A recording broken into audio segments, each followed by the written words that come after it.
Hey friends, welcome back to our urban homestead. My name is Chelsea. Welcome back to my kitchen. So I've been making farmer cheese for many years. It is probably one of the easiest cheeses to make, but it turns out I could have been doing it a much simpler way. I'm sure a lot of you guys watch Jess from Roots and Refuge Farm. She has a second channel called The Farmer's Table, where she does a lot of cooking and stuff. And I caught a video of hers the other day making farmer's cheese. Her way was so much simpler. So I'm going to give that a try today, and we'll see if it changes how I've been making cheese. So that's what we're doing. We're making farmer's cheese. If you're not familiar with what farmer's cheese is, it's a very simple, delicious cheese. It's kind of like, kind of has the texture between like a spreadable goat cheese and kind of almost like a feta. It's one of my favorite cheeses. I can literally just eat a whole bowl of it or ball of it, no problem, to myself. It's absolutely delicious. And if you've never made cheese before, farmer's cheese is a great introduction into cheese making. So I've got a large pot, and I am using some raw whole milk that I was able to get.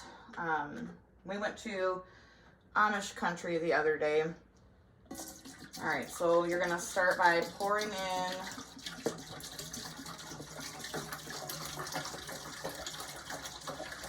your milk. It doesn't have to be raw milk. It can be store-bought milk. You just definitely want to make sure that it's whole milk. I have never been able to make it with 2% milk.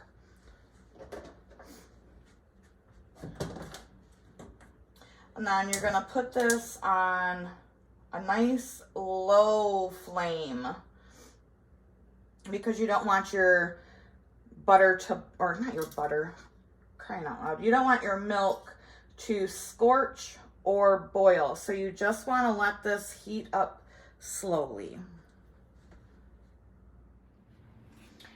You're also going to need vinegar. This was the thing that blew my mind. I was like, really? Vinegar? I've been using either rennet, which is an enzyme that you use in cheese making.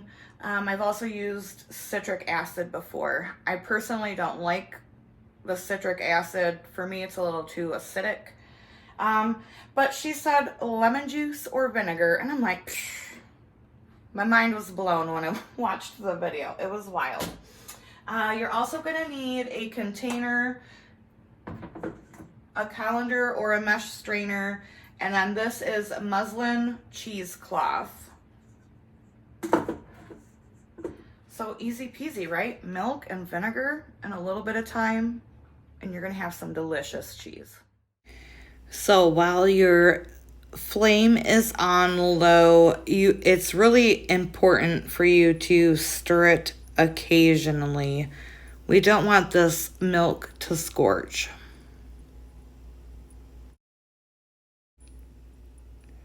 You'll know when the milk is ready when, like, see that little skin? That's what I call it.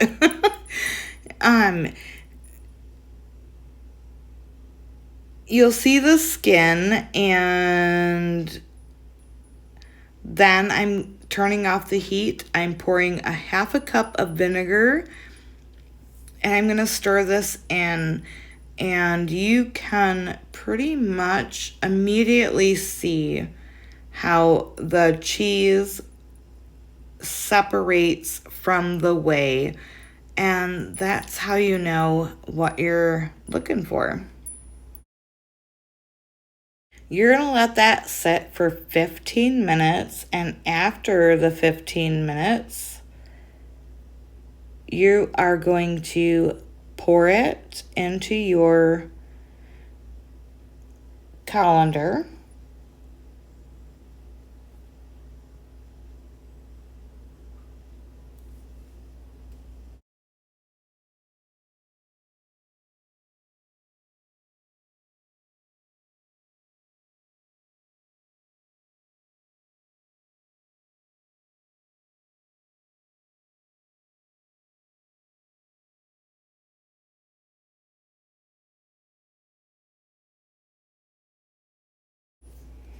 So if you notice right now, it kind of has like the texture of cottage cheese, which I guess kind of is what it is at this point.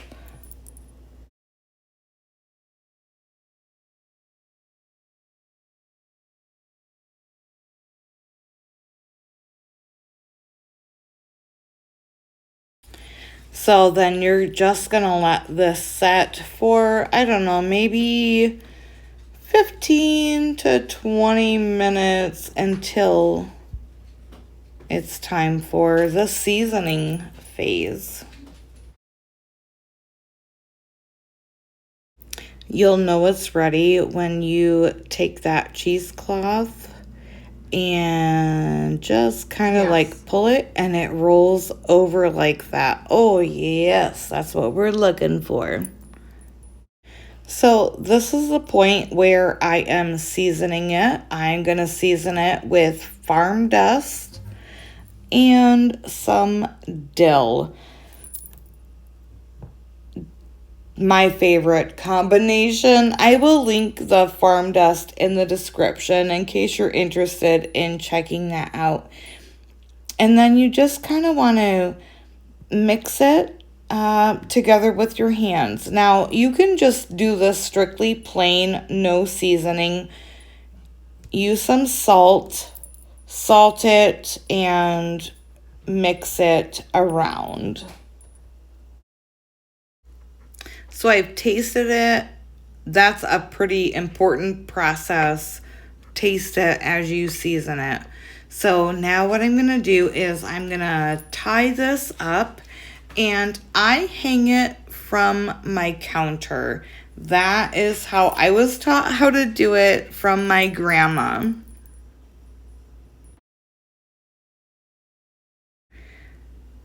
You can hang this from anywhere from 2 hours to overnight. All of the whey that's in this bucket is definitely not going to go to waste. So I'm going to add a scoop of chicken feed and I'm going to let this sit overnight and we're going to give this to the chickens in the morning.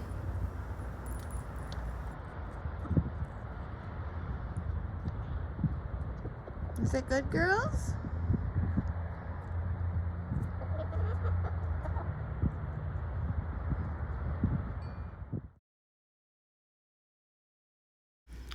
So now I'm going to unwrap the cheese. I think it's been setting for about 4 hours at this point. Again, you can hang this as long as you want to.